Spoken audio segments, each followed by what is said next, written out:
sit here for like 20 minutes trying to think of something to do for the intro instead of just doing the intro. So hello, welcome to the channel. I'm SB Mitch. You can give me a follow on social media. You could subscribe to the channel for more sneaker related bad content. Hello pals.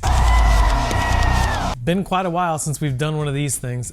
This is a box recap video. Basically, what this series is about is the beater box videos, which are the only videos that really get many views on this channel. But in those videos, I like to break down and show you what the kind of projected profit versus the actual cost of the box is. But in these videos, I actually show you what the actual profit made from a box that has sold all the way through, how long it took, etc., etc. So today we're going all the way back to June of last year. Oh, it's 2022 already, that's so weird.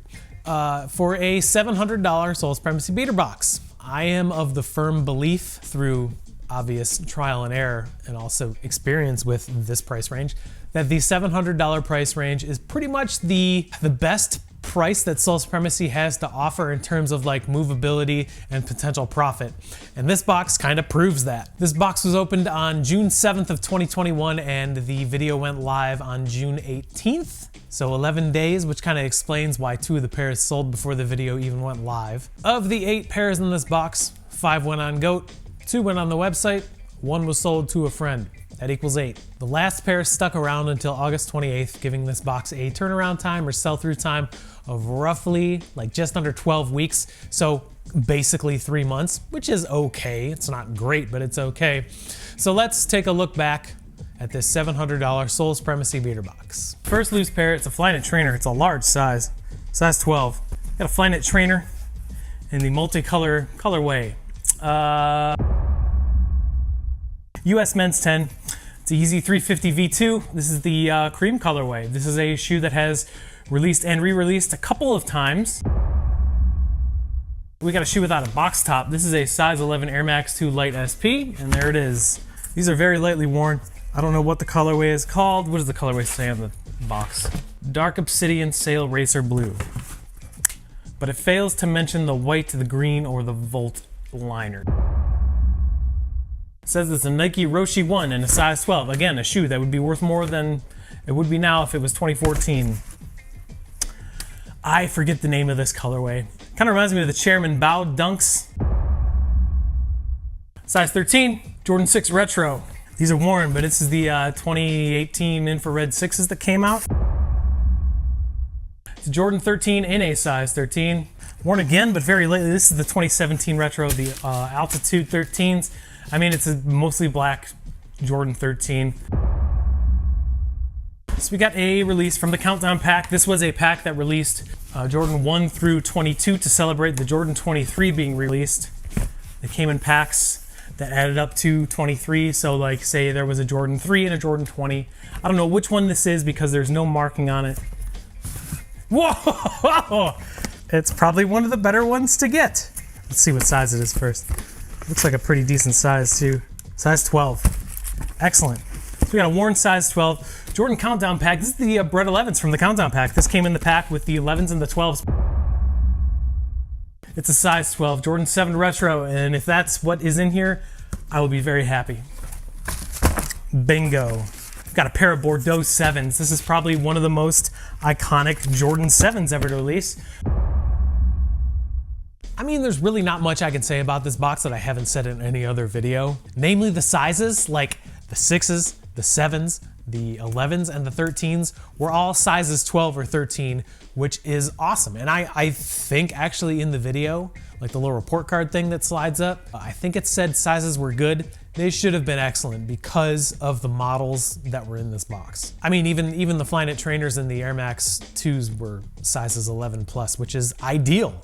So the sizes on this box were actually excellent. I don't think I said excellent in the video. Whoops. This box's estimated sales came out to $1,350 for a net of $590, which after fees and shipping and all that good stuff, totals out to $479.63, or an estimated return on investment of 63.11%, which is kind of normal for estimates. Never really pans out that way unless I get real lucky, but you'll see right now. Spreadsheet time! The gross sale figure for this box totaled out to $1,297. Then, after taking out costs, we're left with an actual net profit of $371.33, or an actual return on investment of 48.86%. Again, another pretty normal percentage for boxes in this range. Because this box was so consistent with other boxes in this range, there wasn't really much interesting about this box, but there are a couple things worth mentioning.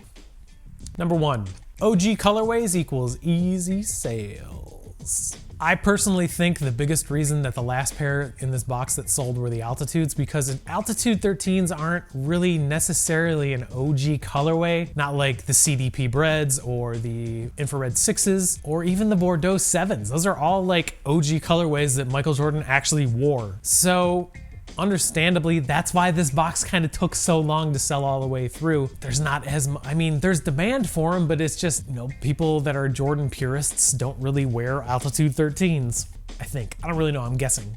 That's all this is guessing. Number 2, the one we touch on every single box recap video, estimates versus actuals. Look, every single box that I've gotten that's between like $650 and $750 always has a return of 50 to 60%. And if I don't get within 5% of either of those numbers, that's on me. That's just me doing a bad job. There's absolutely no reason that myself or any Beater Box member shouldn't be able to make at least 50% off of a box in that price range. That's just all there is to it. Number 3, I couldn't really think of anything interesting about the box, so here's a story. There is the Yeezys. So the Yeezys sold before the video went live. It was a size 10 cream 350. I goofed and forgot to put the insoles back in the shoes when I sent them to GOAT, and somehow they passed verification. Don't ask me why. I'm pretty sure that the insoles were in the pictures when I took them, so as much hoo-ha as I talk about eBay and StockX, GOAT messes up sometimes too. Luckily for me, I still got the payout and everything, but it still kind of stinks that the customer didn't really actually get what was advertised. Yeah, it's GOAT's fault, but I kind of feel like it is my fault a little bit. So that's just a fun story that has really no educational merit.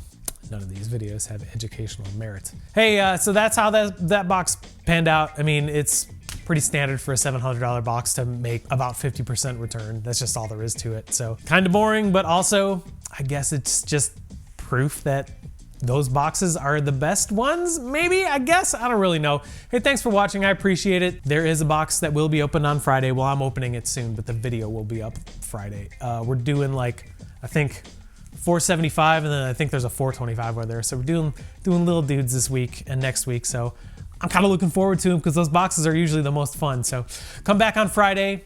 And until then, remember to take care of each other. Keep sneakers fun because they're supposed to be fun. Toodles.